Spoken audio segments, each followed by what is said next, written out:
On va donc tenter d'en savoir davantage sur cette équipe lensoise avec Julien Lechevestrier, journaliste à La Voix du Nord. Bonsoir Julien. Bonsoir. Julien, je ne trahis pas un secret en disant que même si vous êtes journaliste à La Voix du Nord, vous êtes avant tout un supporter rennais.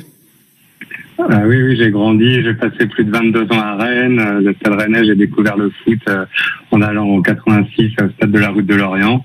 Et depuis 20 ans, je vis dans le Pas-de-Calais et donc forcément le RC Lens, quoi. Habitant à Arras, c'est la ville la plus proche de la préfecture du Pas-de-Calais.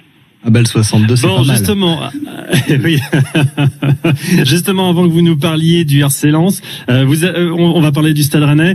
Vous avez été surpris par ce qui est vécu ici comme une contre-performance des Rouges et Noirs, ce match nul face à Lorient?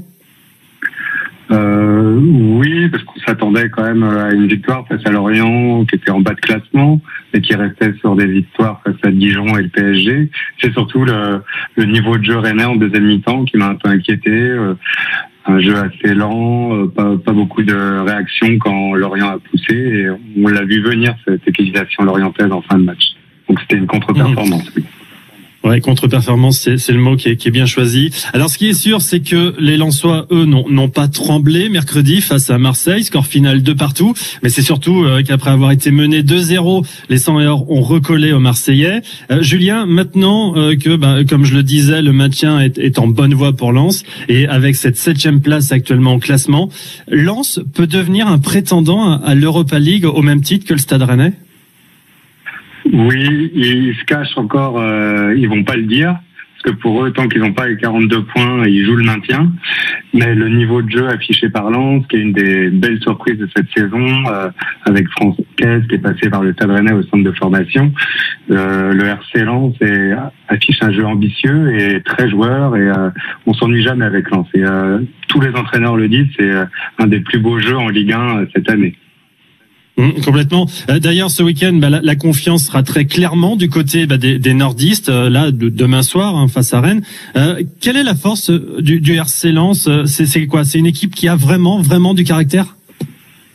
Oui, puis comme le dit Francaise, c'est une équipe qui a du cœur et qui lâche jamais.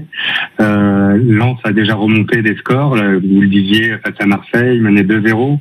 Mais je me souviens d'un match aussi où ils étaient menés 4-2 face à Reims, et ils font 4-4. Ils ont failli avoir un pénalty en fin de match pour gagner 5-4. Mais c'est une équipe vraiment qui a beaucoup de joueurs offensifs. Défensivement, il y a peut-être un coup à jouer pour Rennes, mais offensivement, avec un Kakuta qui avait brillé déjà face à Rennes au match aller, ils ont une équipe attractive et qui peut marquer à tout moment, qui a des très bons centreurs comme Klaus sur le côté, qui est une des révélations pour moi de cette saison en Ligue 1. Il vient d'Allemagne, on ne le connaissait pas trop, il est français, mais il a percé en Allemagne. Et Kakuta, Ganago, Kelumendo, c'est vraiment une équipe attrayante. Devant, on dirait qu'il y a quoi? Il y a plus de réalisme qu'au Stade Rennais? Oui, et surtout, ils jouent toutes les actions à fond. Et des joueurs comme un Florian Sotoka, c'est vraiment un joueur qui a beaucoup joué en Ligue 2. On se demandait s'il allait avoir le niveau en Ligue 1. Et il est déjà à 7 buts. Et c'est vraiment un joueur vraiment surprise, mais qui résume bien l'état d'esprit lensois, un joueur accrocheur qui va défendre, attaquer et qui se donne à 100% et qui aurait fait vibrer Bollard si Bollard avait accueilli ses fabuleux supporters qui seront pas là malheureusement demain. Ouais, complètement. Donc finalement, le grand magicien de tout ça, c'est Franck Hayes, l'ancien Rennais qui est coach du RC Lens. Il a réussi à trouver la bonne formule pour donner du dynamisme à cette équipe du RC Lens.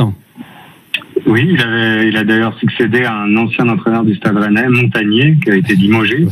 Le jeu ronronnait, comme avec le Stade Rennais, le jeu ronronnait un peu avec Montagnier. Et Franck Hayes a pris l'équipe en mars, fin février-mars de l'année dernière. Il a disputé que 2 matchs en Ligue 2, mais ces 2 matchs ont suffi à faire monter le RC Lens en Ligue 1, parce que la saison s'est arrêtée à cause du premier confinement.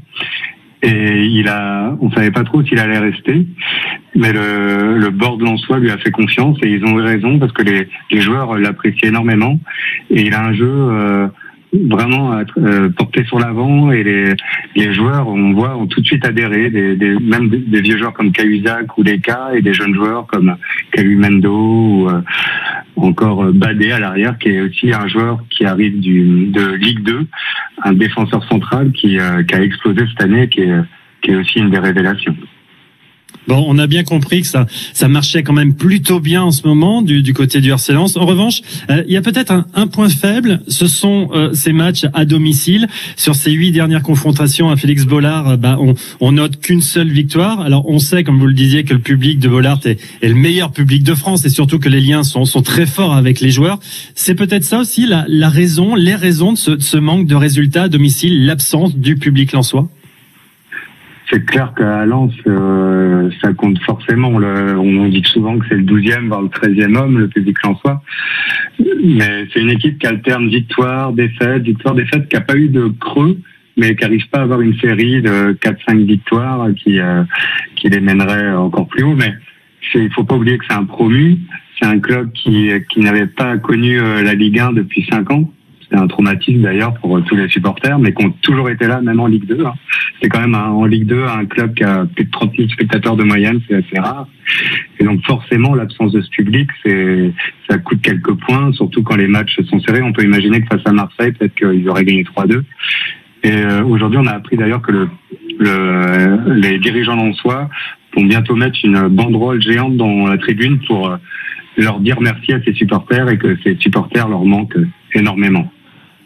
Voilà, la preuve que le lien est énorme entre le club et ses supporters. Une dernière chose, Julien, est-ce qu'il y aura des absents chez les Lensois demain soir ?